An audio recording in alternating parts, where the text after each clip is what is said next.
Welcome to the deep dive. Today, we're heading into Zimbabwe, culturally speaking, to look at chiramu. It's this really interesting Shona practice. Yeah, it's fascinating. Basically, it's a kind of playful, teasing relationship, specifically between certain in-laws, like, say, a woman and her brother-in-law. Right, sort of a built-in way to connect, maybe ease some of that initial awkwardness in extended families, Yeah. using humor and just, well, less formal chat. Exactly, but it's more structured than just casual joking. Traditional chiramu, it has roles, expectations. It's quite a nuanced social tool, actually. And we should probably mention the term for the person involved, muramu. Oh, good point. Yeah, muramu can mean slightly different things depending on the specific Shona group. Sometimes it's the wife's sister, sometimes the husband's brother, maybe even the wife's aunt. It varies a bit. Got it. So for this deep dive, we really want to get beyond just the surface. We're looking at, what Chiramu was meant to do, the positive side. And also how that's been, well, twisted sometimes, how it actually plays out today, both in rural areas and in cities. Yeah, and we've got some great sources to help us unpack it all. Articles, an excerpt from a play, even bits from a podcast and a news report. Our mission really is to get into the complexities. What does Chiramu truly mean in Shona culture? And importantly, what challenges does it face now in modern Zimbabwe? Because understanding this, it gives you a real insight into power dynamics, social norms, stuff like that. Absolutely. It's a window into how the culture works and how it's changing. Okay, so let's start with the traditional picture, rural life. How did Chiramu fit in there? It sounds like it was pretty woven into the fabric of the community. It really was. Our source, Chiramu, Shona Practice and Abuse, talks about its positive functions. Think about a new bride's sister coming to visit. Right. The brother-in-law might engage in some light teasing, maybe playfully ask her to cook something, just gentle jokes. It was a way to welcome her, make her and her sister feel part of the wider family, kind of soften those edges. Like an icebreaker, but with specific cultural rules. Exactly. And that indirectness was probably key. In Shona culture, maintaining harmony is huge, so direct confrontation isn't always the way. Chiramu offered another route. And the article mentions it could even be used for mediating, like if a husband and wife were arguing. Yeah, potentially. The sister-in-law having this Chiramu relationship with the brother-in-law might be able to subtly pass messages or kind of advocate for her sister without making it a big formal issue. Huh. That's clever. Using that informal channel for tricky stuff. It could be really useful, a sort of social lubricant for tense moments. And of course, just the fun of it at gatherings. This banter would get people laughing, build connections. Right, strengthening those community bonds. And it sounds like maybe it was also a subtle way to teach younger women about, marriage, family norms, without it being like a lecture. That's a good way to put it. So the intended results were pretty significant. Stronger family ties, better social cohesion, keeping those Shona kinship ways alive. A more connected, harmonious community, ideally. That was the goal. But the article's very clear that there's a dark side, too, especially now in rural areas. This idea of Chiramu privilege being abused. How did we get from that positive intent to, well, exploitation? It's tragic, really, but yeah. We see men using this privilege as an excuse for sexual abuse. And the results are devastating: unwanted pregnancies, child marriage, just deep trauma. And the power imbalance is key, right? What's meant as playful becomes coercion. Exactly. And the silence around it makes it worse. People feel ashamed or scared to speak out. That's deeply concerning. The Echoes of Buhera podcast excerpt touches on this, too. It calls Chiramu a coded social language. What does that mean exactly? Well, think of it like unspoken rules and understandings within that specific relationship. It allowed for a certain kind of communication, maybe easing tension, especially in large families, sometimes polygamous ones. It helped people stay close, but theoretically without crossing lines. So maintaining a delicate balance. Yes, that was the original idea, according to the podcast, fostering closeness without overstepping. And they share that story, the firewood myth. Oh, yeah. That's powerful. A man touches his sister-in-law's hand, says, "Oh, it's just Chiramu," and she just leaves, packs up and goes. Wow. A stark warning about boundaries. Absolutely. It shows what happens when that core idea of respect gets ignored. The boundaries are crucial, even if the interaction seems informal. Okay, so that's the rural picture, complex and, frankly, quite troubling in some ways. Yeah. Let's shift now. What happens when people move to the cities? How does urbanization affect Chiramu?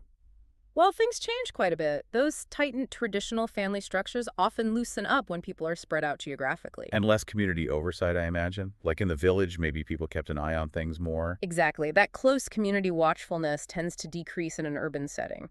So what happens to Chiramu itself? Hmm.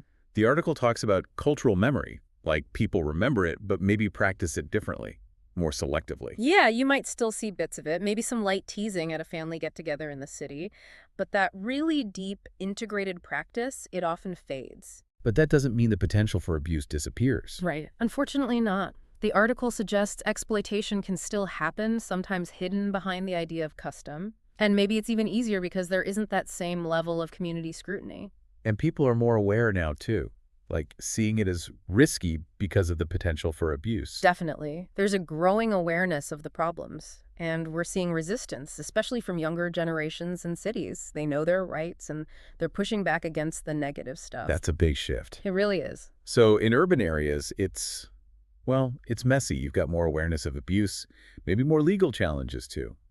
That Mudukor court case mentioned in the Echoes of Beharra transcript seems important. Oh, absolutely. That 2021 case where a guy tried to say his inappropriate behavior was just Chiramu, and the court rejected it, that was significant. What did it signify, do you think? It showed society, or at least the legal system, starting to say, hold on, culture isn't a free pass for violating boundaries or laws. Tradition can't just excuse harm anymore. And that quote from the urban woman in the transcript, it really hit me. I don't want my uncle joking with me. Chiramu or not, it's uncomfortable. Culture must evolve. That says so much, doesn't it? It really gets to the heart of this tension, tradition versus individual comfort, individual rights. Yeah. It's this idea that culture isn't set in stone. Precisely. It has to be reevaluated. What was okay or maybe just accepted in the past might not be okay now. Our values change. Let's dig into these different viewpoints a bit more. Stephen Chifunis's play, Moramu, that sounds like it tackles these issues head on. It really does. The source, Traditional Sexuality and Modern Rights, explains how the play uses the family home, the domestic space, as a kind of battleground between old and new ideas about sexuality and relationships. And it clarifies that idea of Muramu, again, how Chiramu involves joking, advice, but also traditionally sometimes physical touch. Yes. The source mentions that range.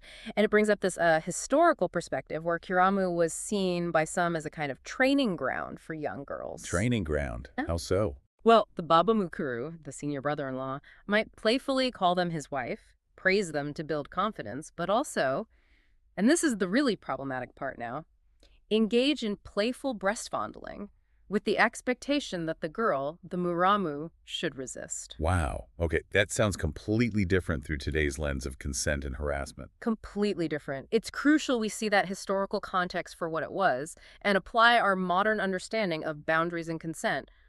What might have been framed as playful then is clearly potential abuse now. And the play Muramu, how does it handle this?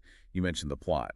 Tete wants Tendai, the younger sister, to have a child with Farai. Yeah, because Chipo, the wife, is seen as barren, but Tendai pushes back hard. She knows her rights. What's interesting is she does enjoy a Chiramu relationship with Farai, but one that respects her boundaries completely. So she draws a line. A very firm line. She refuses any unwanted touch. There's that powerful quote where she says something like, "My Shona tradition says no one can touch my body against my wishes. That's sexual abuse. You're educated. Don't follow outdated traditions that violate women's rights." That's incredibly direct. It really is. And the source argues the play does affirm the good side of Chiramu, the relationship building, the shared knowledge, but it fiercely condemns twisting it into abuse. Tendai is like the voice of conscience, the check and balance. It's interesting how art reflects these struggles. The source mentioned Winky D's video, too. Yes, another artistic take. And then there's the ZBC News report we looked at, which also shows how much scrutiny Chiramu is under now because things have gone way beyond playful interaction. Right. They highlighted that awful case of Stanford Sekai, jailed for statutory rape after things supposedly escalated from Chiramu. A terrible real-world example of the dangers when respect and boundaries vanish. And the report included different voices, didn't it? Older people mourning how it's changed. Yeah, elderly people saying, it used to be about bonding, now it's used for dirty things. And then you have women's rights groups saying they see numerous cases, rape, assault, domestic violence, that started under the guise of Chiramu.